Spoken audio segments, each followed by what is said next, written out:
the scars. And the scars is symbolic of your victory. Now, there's a difference if you walking around with a scab, you picking on it. You ain't gonna never get healed. But you bear the scars of your victory. When Jesus went to his disciples, he said, look at my hands. He wasn't mad about it. Look at my feet. He wasn't mad about it. Look at how they pierced me in my side. He wasn't mad about it. You know what he was saying? He said, I bear the scars of victory. I'm showing you that I done been through something which validates me and give me the authority to let me know that whatever's coming next, I'm ready for it. You bear the scars of victory. You don't bear the scars of defeat. You bear the scars of victory. See, y'all need to understand where I'm coming from right now, because I feel like I'm on fire. Listen, how can a man have holes in his hand and blood not running out? How could a man have holes in his feet and blood not worn out? How could a man have a hole in his side and blood not running out? Why? Because he said, this is my blood that I poured out. He didn't have no more blood in him because he emptied his blood and he poured it out. So he could walk around with holes in his hand, holes in his feet, hole in his side, and not be like the woman with an issue of blood. Because he said, my blood was drained for you. He said, I drained it.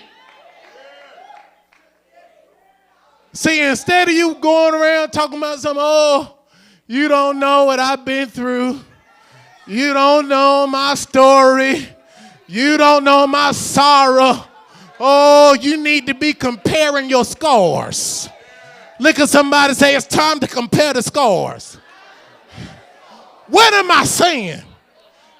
If some of you have watched some of these medieval time movies, some of these movies where you see Vikings and you see armor and you see wars and you see all these things, and they're having a banquet and they celebrating and they sitting at the table and they say, look at this one. I got this one in the battle a long time ago. And then he said, oh, I got one better than that. I got this one. I got stabbed in the leg, but I came out. And then they said, oh, wait a minute, I got one better than that. Then he showed his neck. Look, I got this one. They tried to hang me, but I still survived. Instead of saying, woe me, oh, you don't know my story. You don't know my pain. God said, no, I need you to get around some people who have the victory, that bear the same scars that you bear. Instead of complaining, instead of gossiping, instead of talking about back when, you need to be comparing the scars. No, we're going to compare our victory. So a lot of y'all don't even understand that back in the day, it's a fact. It's a fact that back in the day, in the times of kings and kingdoms, the amount of scars you had determined your validation of being a man of war.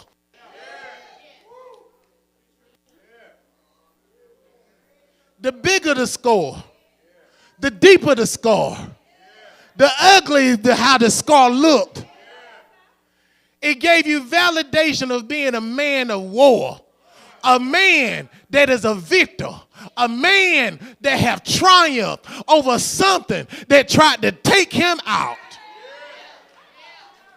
It's not for you to be like, oh, woe is me. No, you need to be saying, no, these are battle scars. Because I done been through something. Oh, my God, this is not a scab that I'm going to keep picking on.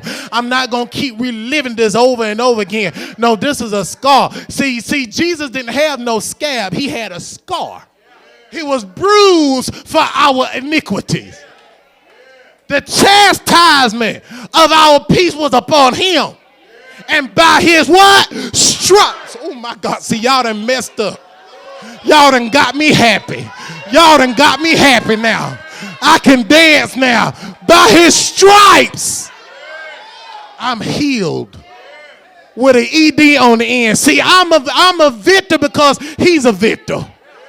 Every stripe on his back was for my healing. Every stripe on his back was for my deliverance. Every stripe on his back, I claim the victory in Jesus' name. Every stripe. Imagine all the sicknesses in the world, all of the cancers, all of the high blood pressure, all of the things that's going on. Imagine every stripe he took for every disease known to man. Every stripe for every disease. Those are a lot of scars. So don't down yourself. Don't have resentment in your life. Don't look back over your life and say, oh, I wish I could have done this better or did that better. No, Don't relive that because you're picking at a scar. Every time you go back and you're filled with resentment and bitterness, you are picking at a scar. And God's saying, I'm trying to heal you. But because you're not focused on me, you focus on what everybody else thinks. It's so easy for somebody to come and push a button. They'll push that button from which you have been healed. And now you relive the experience all over again. And God is trying to tell you, why are you reliving something that is over?